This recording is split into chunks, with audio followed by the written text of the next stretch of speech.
Hello students, in this video we will discuss some NCERT in-text questions of class 10th chemistry chapter metals and nanometals. So let's start the video. तो इसमें जो है question दे रखे हैं, पहले से हमने जो है लिख रखे हैं बोर्ड पे. Give an example of a metal, यानी कि उन मेटल्स के एग्जांपल देने हैं which is a liquid at room temperature, यानी कि वो उस मेटल का नाम बताइए जो कि लिक्विड फॉर्म में होता है रूम टेम्परेचर पर. तो रूम टेम्परेचर पर हमने आपको बता रखा है कि रूम टेम्परेचर पर होता है मरकरी, जिसे Hg भी बोलते हैं. ठीक. Second, can be easily cut with a knife, यानी कि वो उस मेटल का नाम बताइए जो कि आसानी से जो है नाइफ से कट जाता है. तो इसका आंसर आता है आपका lithium, sodium, potassium. Lithium, sodium, potassium, ये ऐसे मेटल्स हैं जो आसानी से नाइफ की हेल्प से जो है कट जाते हैं. उसके बाद थर्ड है is the best conductor of heat, यानी कि हीट का बेस्ट कंडक्टर वो आपका होता है सिल्वर, यानी कि Ag.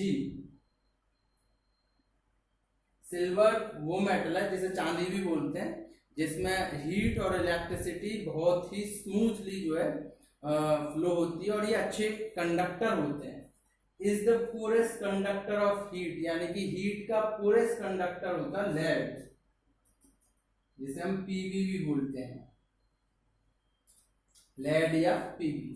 तो इस तरह से ये पहले क्वेश्चन के जो है चारों पार्ट कंप्लीट होते हैं.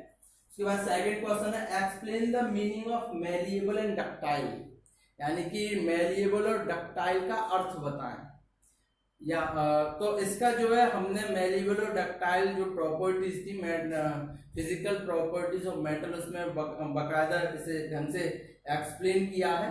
तो मेलिएबल्स होते हैं यानी कि मेटल्स को जो है पीट कर उसकी सीट बनाई जा सके. Malleable property of metal means that metal can be beaten and make their sheets. ठीक है. उसके बाद में डक्टाइल होते हैं. Ductiles means it can be drawn into wires, यानी कि इसके जो है तार बनाए जा सकते हैं. इसे जो है डक्टाइल प्रॉपर्टी मेटल की होती है जिससे कि मेटल्स के तार बनाए जा सके, और मेलिएबल प्रॉपर्टी होती है जिससे कि मेटल की पतली सीटें बनाई जा सके. ठीक है ना. उसके बाद में थर्ड क्वेश्चन आपका आता है कि why is sodium emerged in kerosene oil. तो सोडियम जो मेटल है वो केरोसिन ऑयल में क्यों डुबोया रखा, मतलब डाला जाता है.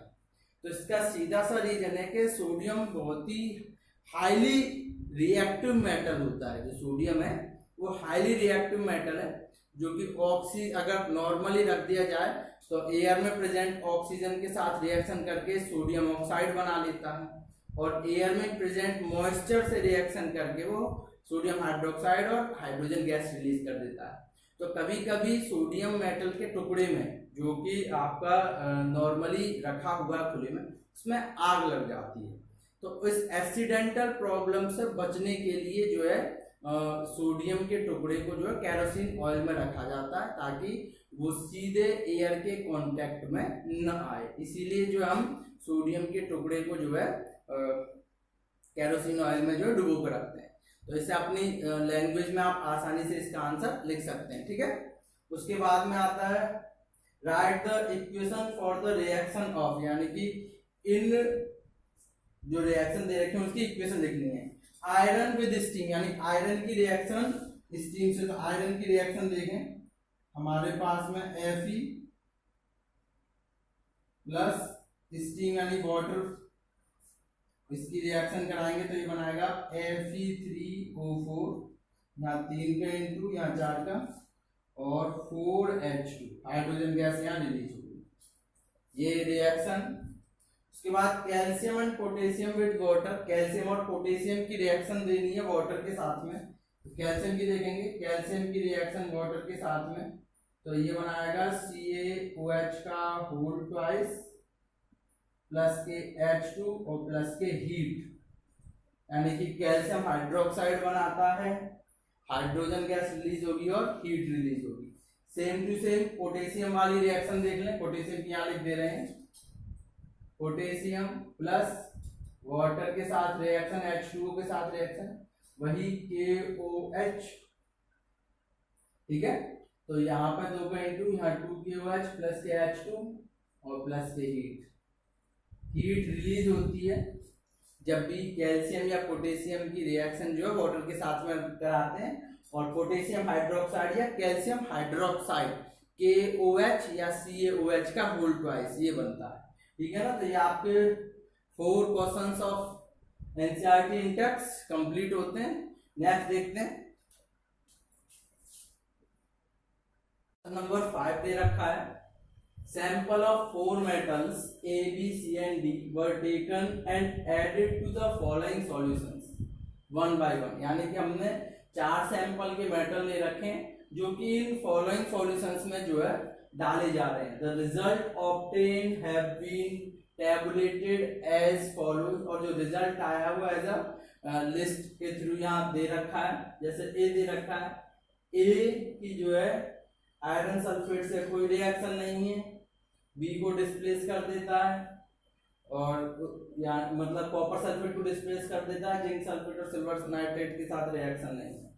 बी आयरन को डिस्प्लेस कर देता है, कॉपर के साथ नहीं, जिंक के साथ कोई रिएक्शन नहीं, सिल्वर नाइट्रेट के साथ कोई रिएक्शन। इस तरह से ये डिस्प्लेसमेंट की जो है मेटल्स की अलग अलग दे रखे हैं।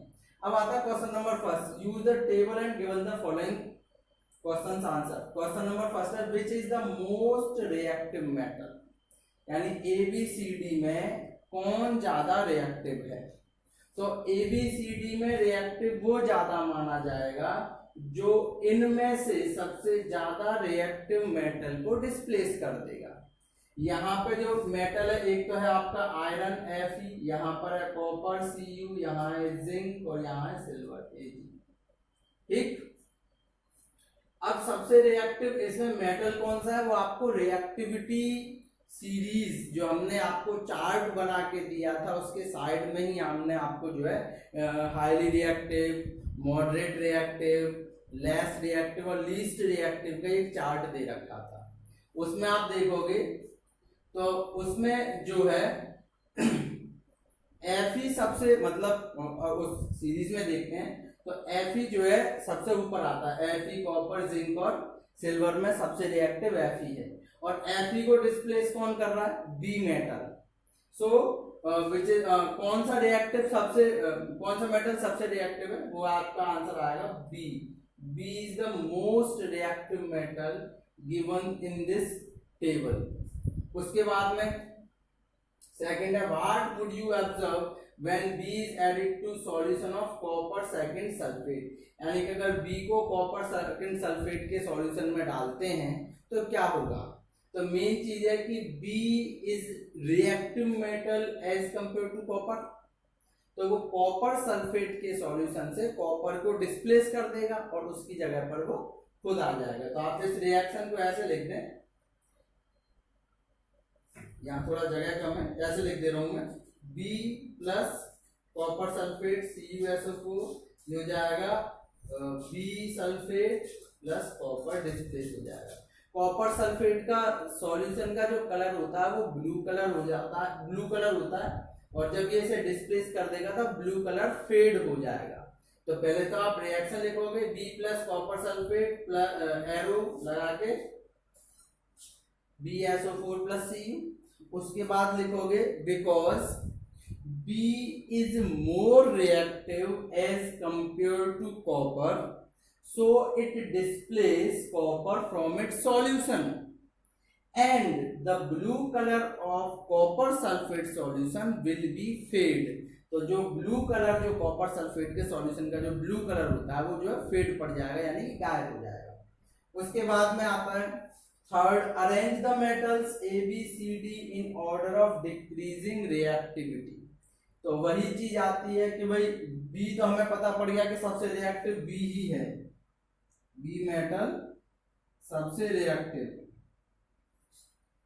अब उसके बाद में ये आता है कि इनमें रिएक्टिविटी अगर आपको अरेंज हो जाए इनकी रिएक्टिविटी अगर आपको रेंज हो जाती है इनकी अपने आप हो जाएगी। हमें पता पड़ गया कि इन सभी मेटल्स में Fe जो है हाईली रिएक्टिव है, जिसको बी ने डिस्प्लेस कर दिया है तो बी जो है सबसे आगे है। उसके बाद सिल्वर जो है सबसे कम रिएक्टिव लीस्ट रिएक्टिव मेटल में आता है और सिल्वर को डिस्प्लेस कौन कर रहा है, सी, तो सबसे लास्ट में जो आएगा वो आएगा सी, ठीक है। उसके बाद में जिंक, आयरन के बाद में जिंक आता है, जिंक रिएक्टिव मेटल है, आयरन से कम है पर, तो जिंक को कौन जो है डिस्प्लेस कर रहा है, जिंक को आपका जो है डिस्प्लेसमेंट डिस्प्लेसमेंट इसमें डिस्प्लेसमेंट नहीं आई है, जरा क्वेश्चन देखने दो इसमें डिस्प्लेसमेंट आई है कि नहीं आई है, अभी बताता हूं। हाँ तो क्वेश्चन बिल्कुल सही है। सबसे जो है बी ने आयरन को डिस्प्लेस किया था तो बी हाईली रिएक्टिव है। बी के बाद में जो कॉपर को डिस्प्लेस किया है ए ने, तो ये आएगा। उसके बाद सी ने डिस्प्लेस किया है सिल्वर को, ये आएगा। और सबसे लास्ट में डी जिसने कोई डिस्प्लेस नहीं किया है, तो ये सबसे कम रिएक्टिव मेटल है, तो यहाँ पर ये डी। इस तरह से इसका डिक्रीजिंग ऑर्डर जो है अरेंज होगा। क्वेश्चन नोट करें इसे। नेक्स्ट देखते हैं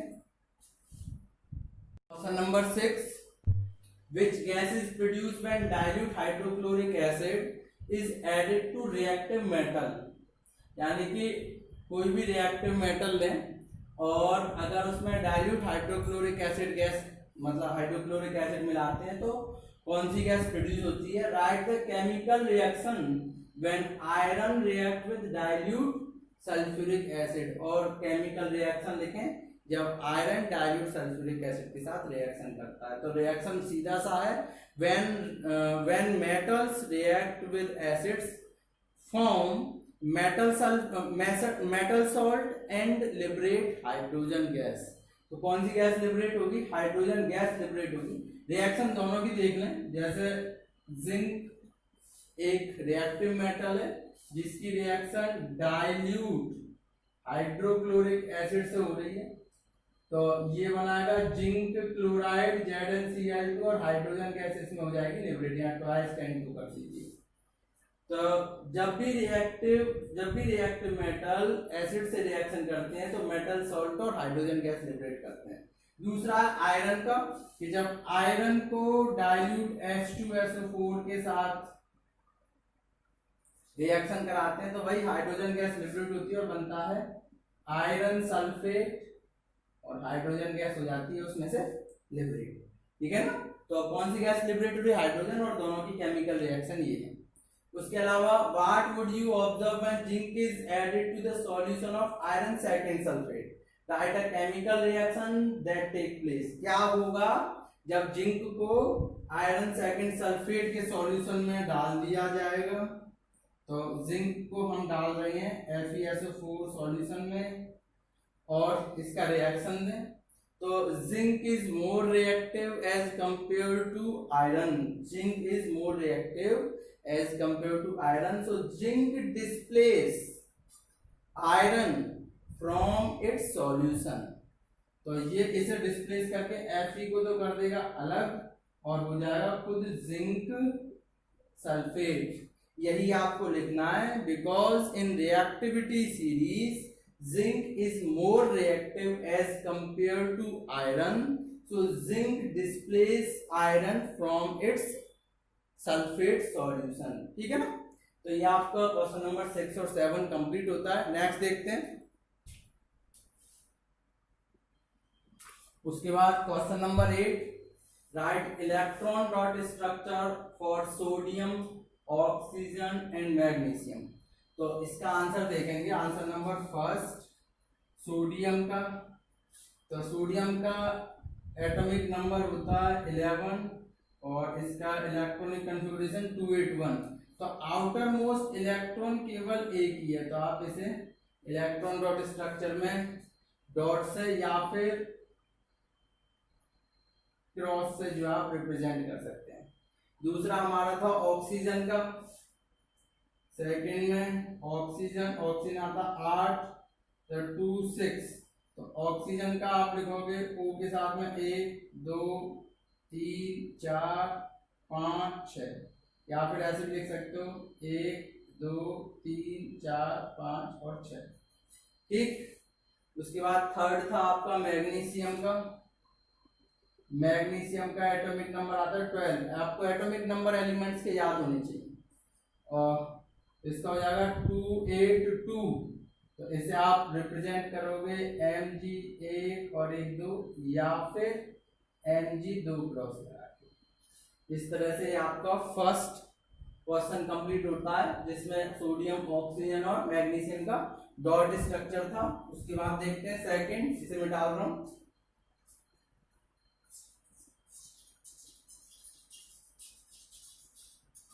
सेकंड रखा है, so the formation of Na2O and MgO by transfer of electrons. ये फॉर्मेशन दिखा रहा है आंसर नंबर सेकंड। तो हमें बनाना है Na2O, तो एक Na इधर और एक Na इधर। अभी बताया था Na पर एक एक इलेक्ट्रॉन होता है, ऑक्सीजन पे होते हैं 6, 1 2 3 4 5 6, तो एक इलेक्ट्रॉन इधर से और एक इलेक्ट्रॉन इधर से हो गया इनका ट्रांसफर। इन दो Na ने 2 इलेक्ट्रॉन दिए, तो ये हो जाएंगे 2Na पॉजिटिव,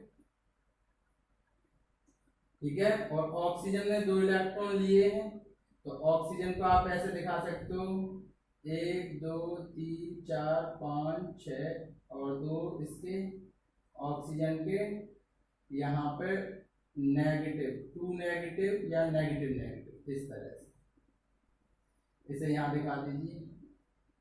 इस तरह से ये Na2 बना, ठीक। उसके बाद सेकंड था MgO का। MgO का देखें, MgO के में मैग्नीशियम, एटॉमिक नंबर 12, इलेक्ट्रॉन्स 2, 1 और 1 2, ऑक्सीजन 8, 6 इलेक्ट्रॉन रहेंगे, 1 2 3 4 5 6। ये दोनों इलेक्ट्रॉन इसने यहाँ ट्रांसफर कर दिए। ट्रांसफर करने पर मैग्नीशियम ने 2 इलेक्ट्रॉन दिए हैं, इसीलिए इस पे 2 पॉजिटिव। ऑक्सीजन ने 2 इलेक्ट्रॉन लिए हैं, 3 4 5 6, ऑक्सीजन ने 2 इलेक्ट्रॉन लिए हैं, तो इस पे 2 नेगेटिव, और इस जो कंबाइन होकर MgO बना लेंगे, ठीक है। तो ये आपका आंसर भी कंप्लीट। उसके बाद next, what are the ions present in the compound.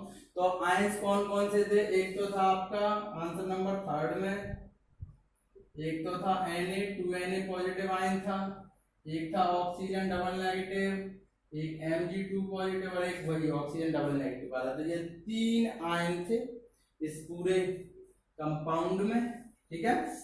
Next देखें, why do ionic compounds have high melting point, यानी आयनिक कंपाउंड जो होते हैं उसका मेल्टिंग पॉइंट हाई क्यों होता है। तो आपका सीधे सीधे ज्यादा बड़ा नहीं लिखना है, केवल due to high intermolecular attraction force. High intermolecular attraction force की वजह से ये आपस में मजबूती से जुड़े रहते हैं, जिसकी वजह से इनका मेल्टिंग पॉइंट और बॉइलिंग पॉइंट भी हाई हो जाता है। उसके बाद define the terms mineral, ore and gangue. तीनों की डेफिनेशन मैंने पिछली वीडियो में आपको करा रखी है। मिनरल्स होते हैं those chemical substances which found in nature with some impurities are called minerals.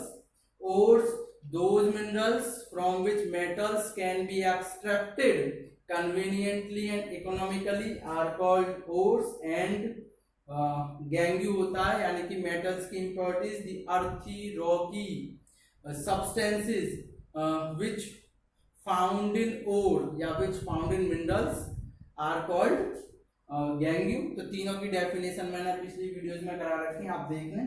Name two metals which are found nature in free state, तो वो दो मेटल्स के नाम लिखिए जो कि नेचर में फ्री स्टेट में पाए जाते हैं, उसमें कोई इम्प्योरिटीज नहीं होती।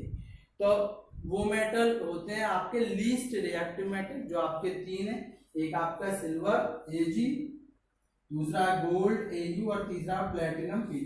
ये ऐसे हैं जो जमीन से सीधे सीधे ही मिल जाते हैं, ठीक है ना, फ्री स्टेट में। तो इसके भी आंसर देख लें, नोट करें इसे। नेक्स्ट देखते हैं,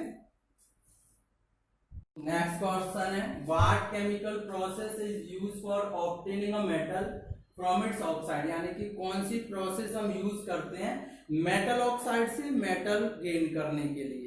तो हमने उसमें चार्ट में भी आपको बता रखा था, वो था reduction, a process from which we get metal from metal oxide is called reduction.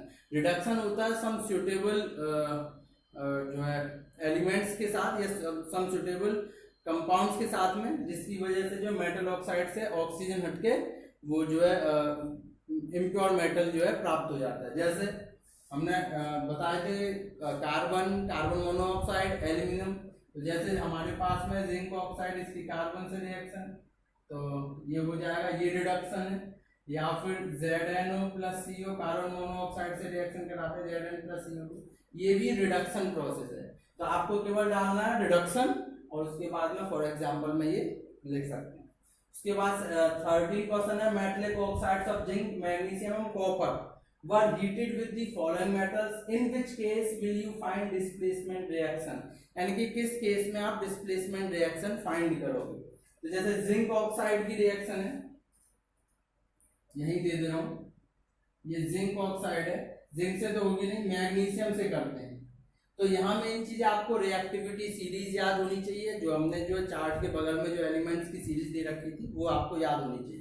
तो यहाँ magnesium is more reactive than zinc, तो ये डिस्प्लेस कर देगी, ये हो जाएगा MgO प्लस Zn।